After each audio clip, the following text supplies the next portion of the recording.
Mid cap के mega action का रुख करते हैं।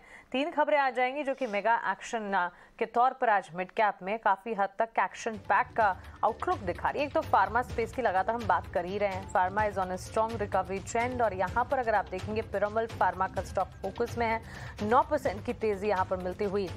यूएस एफडीए से मैन्युफैक्चरिंग कंपनी की मैन्युफैक्चरिंग फैसिलिटी को EIR मिला, यानी कि इनके ऊपर जो इंस्पेक्शन चल रही थी वो खत्म होने के बाद EIR का रिपोर्ट मिलना इसका which is a positive in itself. और इसी के चलते पिरामल फार्मा जो है वो आज फोकस में अच्छी मजबूती के बीच करीब 9-10% तक के ट्रेड्स अप मूव्स दिखा चुका है। सोम डिस्टिलरी स्टॉक पर भी नजर रहनी चाहिए। तो शेयर में करीब 5% का इजाफा है। यहाँ पर बेहतर आपूर्ति के लिए कर्नाटक में कमर्शियल प्रोडक्शन कंपनी ने शुरू किया।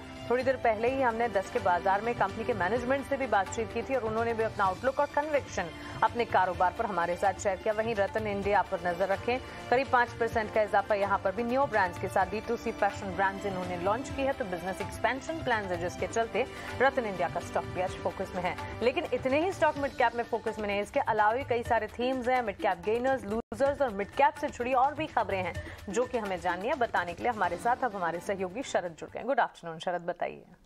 Good afternoon Mansi. तो सबसे पहले मिड कैप इंडेक्स के बारे में बात कर ले तो 2 मंथ हाई लेवल्स पे आ गए और लगातार जो तीसरे सेशन में जो है निफ्टी को आउट परफॉर्म किए। मिड कैप गेनर्स की बात करें तो फार्मा इंडिसेस में जो है अच्छी तेज़ी देखने मिल रही है और यहाँ पे ग्लैंड फार्मा में अच्छी बाइंग देखने मिल रही है। इसके अलावा रियल्टी स्टॉक्स में मैक्रोटेक डेवलपर्स और जिंदल स्टील और न्यू इंडिया एश्योरेंस जैसे स्टॉक्स भी इस लिस्ट में शामिल हैं।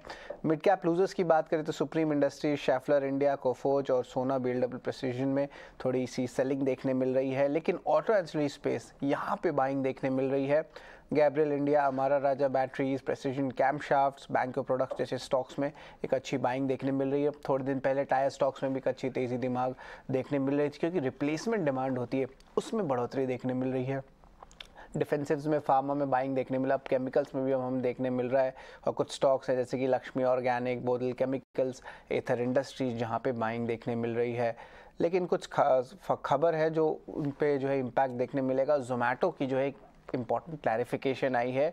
अब ये जो क्लैरिफिकेशन आ रही है ये मीडिया रिपोर्ट्स में आ रही थी। जो ब्लिंकिट जो उनकी जो एक्विजिशन किए हैं उन्होंने जो है कहा है कि जो टेम्प्रेरी क्लोजर हुई है क्योंकि डिलीवरी पार्टनर के जो प्रोटेस्ट्स हो रहे थे उसके जो सारे जो स्टोर्स हैं उसको जो है वो अब खोल दिए हैं। पहले जो है थोड़ी बंद ज़रूर की गई थी सेफ्टी इश्यूज़ के लिए, लेकिन जो इसका इम्पैक्ट होता है कंपनी कह रही है कि 1% से कम जो है ओवरऑल रेवेन्यू में इम्पैक्ट पड़ेगा।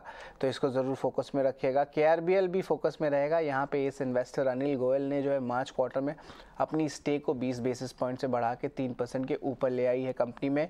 और एक और इम्पॉर्टेंट अपडेट हुआ है पटेल इंजीनियरिंग में स्टॉक जो है 10% से ज़्यादा का ग्रोथ दिया है। और यहाँ पे मार्च शेयर होल्डिंग पैटर्न में देखा गया है कि विजय केडिया की जो प्रमोटेड कंपनी केडिया सिक्योरिटीज़ है एक नई स्टेक ली है, हिस्सेदारी ली है। लगभग 1.29% का स्टेक जो है शेयर होल्डिंग पैटर्न में आ रहा है। तो यहाँ पे बहुत सारे news flow share holding pattern के जरिए देखने मिल रहे हैं।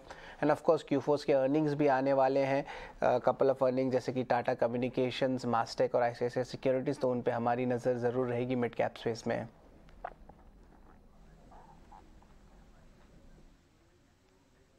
तो मिड कैप स्पेस में एक्शन बना हुआ है खबरों के चलते भी और सेक्टर स्पेसिफिक अगर एक्शन भी देखेंगे तो वो भी काफी ज्यादा नजर आ रहा है। शरद, बहुत बहुत धन्यवाद आपका ये सारी जानकारी देने के लिए। विनय, आपसे समझना चाहेंगे मिड कैप स्पेस में एक्शन तो भरपूर है, लेकिन आपके रडार पर कौन से ऐसे स्टॉक्स आ रहे हैं ट्रेडिंग करने के लिहाज से?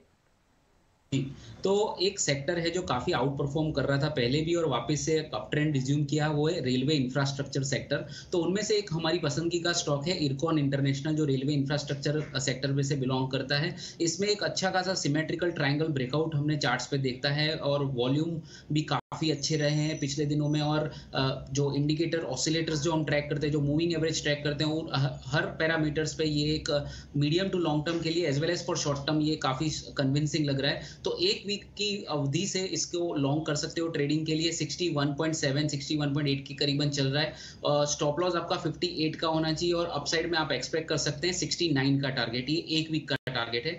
जो दूसरा स्टॉक हमें पसंद आ रहा है वो एक केमिकल सेक्टर से है जिसका पुराना नाम गुजरात फ्लोरो था, अभी ये फ्लोरो केमिकल के नाम से जाना जाता है। तो फ्लोरो केमिकल में आप लॉन्ग कर सकते हैं 3300 के लेवल्स के करीबन। स्टॉप लॉस आपका 3200 का होना चाहिए और अपसाइड में आप एक वीक के लिए नेक्स्ट टारगेट आप देख सकते हैं 3500 का। तो ये दोनों पिक मिड कैप सेगमेंट में से आप ट्रेडिंग के लिहाज से ले सकते हैं।